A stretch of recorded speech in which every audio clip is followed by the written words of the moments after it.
बिस्मिल्लाहिर्रहमानिर्रहीम। Farming with Umar Buzdar के साथ मोहम्मद उमर बुज़दार हाज़िर खिदमत है और सलाम अर्ज़ करता है। काश्तकार भाइयों, आपने अक्सर सुना होगा हमारे काश्तकार भाइयों से कि जब फसल कपास पर फल आता है, फूल गुडी आता है तो केरा शुरू हो जाता है और काश्तकार अक्सर ये शिकायत करते रहते हैं कि जी हमारी फसल का जो फल है वो गिर रहा है, उसमें केरा शुरू हो गया है।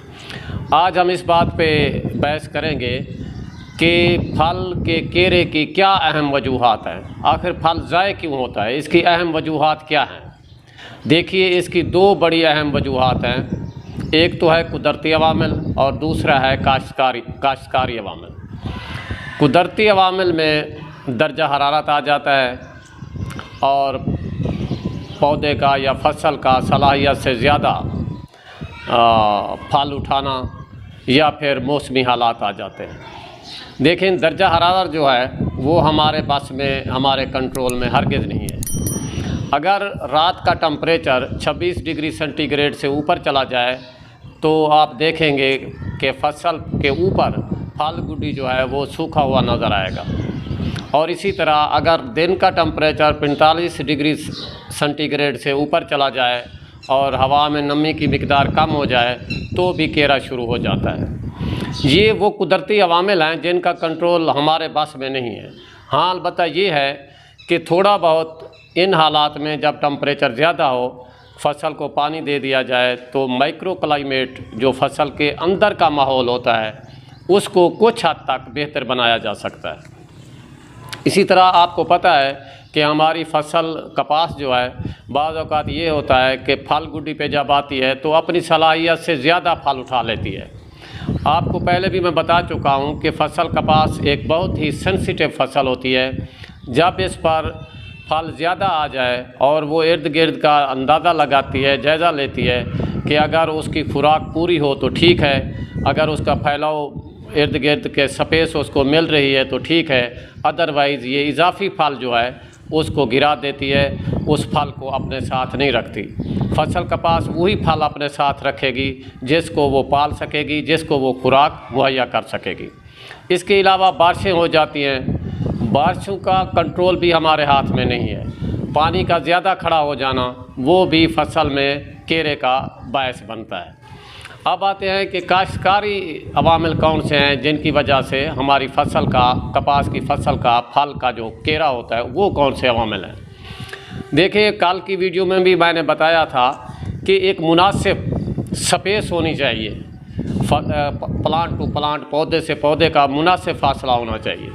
अगर मुनासिब फासला नहीं होगा तो फसल जल्द ही उसकी जो कनोपी है वो आपस में मिल जाएगी और फसल के अंदर जो है वो हबस पैदा हो जाएगा और नमी ज़्यादा हो जाएगी, जिसकी वजह से केरा लामहला होता है। इसके अलावा बाद औक़ात आपने देखा होगा बारिशों की वजह से या काश्तकार गलती की वजह से फसल को पानी ज़्यादा देता है, खुराक ज़्यादा देता है, जिसकी वजह से फसल गैर ज़रूरी बढ़ोतरी की तरफ चली जाती है और इसी वजह से फसल बढ़ोतरी की तरफ ज़्यादा तवज्जो देती है, जो उस पर फल लगा हुआ होता है उसको भी गिरा देती है।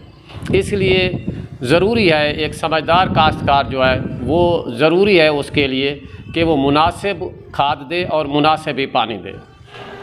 आपने देखा होगा बाज़ औक़ात फसल में फल बहुत ज़्यादा आता है लेकिन फ़ौरन ही उसका केरा हो जाता है। इसकी वजह यह है कि हमारे काश्तकार भाई ये सोचते हैं कि फसल को पानी ना दिया जाए और इस पर फल ज़्यादा आ जाए। ज़्यादा पानी की कमी की वजह से एक दफ़ा तो फ्लश आ जाता है फल का, लेकिन उसके फ़ौरन बाद ही वो फसल फल गिरा देती है। अगर ज़्यादा पानी हो जाए तो भी फसल हमारी फल गिराना शुरू कर देती है। बारिशों की वजह से अगर पानी फसल में ज़्यादा खड़ा हो जाए और निकासी का इंतज़ाम ना किया जा सके तो भी फसल हमारी फल गिराना शुरू कर देती है। इसलिए जहाँ ऐसी सूरत हाल बने तो वहाँ पे पानी के निकास का ख़ास इंतज़ाम किया जाए। 48 घंटे के अंदर अंदर फसल में पानी नहीं होना चाहिए, अदरवाइज़ पूरे का पूरा जो फल है फसल पे वो गिर सकता है। अब आते हैं कि इस फसल को आप देख रहे हैं, मैं आपको दिखा रहा हूँ। ऐसी सूरत हाल में जब फसल फल पे हो तो सबसे ज़्यादा जो ताकत या खुराक की ज़रूरत होती है इसी वक्त होती है, जब फसल फल गुडी पे हो। यहाँ पे नाइट्रोजनी खादों का देना इंतहाई ज़रूरी होता है। अगर इस स्टेज पे नाइट्रोजन खाद की कमी हो जाए तो भी फसल अपना जो है फल गिराना शुरू कर देती है। एक और बात कि आम तौर पर देखा गया है कि हमारे काश्तकार भाई ये भी कहते हैं कि जी स्प्रे भी अच्छा किया है और कीड़े मकोड़ों का कंट्रोल भी नहीं मिल रहा और साथ ही फसल जो है फल भी गिरा रही है। तो इसमें यह है कि हमारा गैर मुअस्सर स्प्रे का इस्तेमाल और जो हमारी मशीनें इस्तेमाल होती हैं स्प्रे करने के लिए वो भी मुनासिब नहीं होती। उनकी जो फवार या पानी निकलने की शरह है, फवार निकलने की शरह है या फवार छोटे छोटे जो कतरे बनते हैं फवार के, वो मुनासिब नहीं होते जो एक कीड़े मकोड़ों को कंट्रोल करने के लिए ज़रूरी होता है। ये काश्तकार भाइयों वो वजूहात थी जिनकी वजह से हमारी फसल का फल का केरा होता है और फल का ज़िया होता है। तो जहाँ तक नाइट्रोजनी खाद के इस्तेमाल का ताल्लुक़ है, हमारी एक वीडियो जिसका मैं आपको डिस्क्रिप्शन में लिंक दे रहा हूँ कि कितना मिकदार में खाद देनी चाहिए और कब देनी चाहिए, वहाँ पे डिटेल के साथ बहस की गई है। तो काश्तकार भाइयों ये वो वजूहात थी जिनकी वजह से हमारी कपास की फसल के फल का केरा होता है।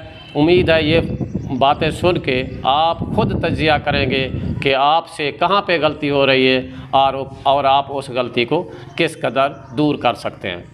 उम्मीद है हमारी ये वीडियो आपको पसंद आई होगी। और दूसरा ये मैं आपको दरख्वास्त करता चलूँ कि जिन दोस्तों ने अभी तक हमारा ये चैनल सब्सक्राइब नहीं किया उनसे दरख्वास्त है कि ये चैनल सब्सक्राइब कर लें और ताकि हमारी हर आने वाली वीडियो आप तक बर वक्त पहुँच सके। इस दुआ के साथ इजाज़त चाहूँगा कि अल्लाह ताला आपको और आपकी फसलात को अपनी हिफ्ज़ व अमान में रखे। खुदा हाफ़िज़।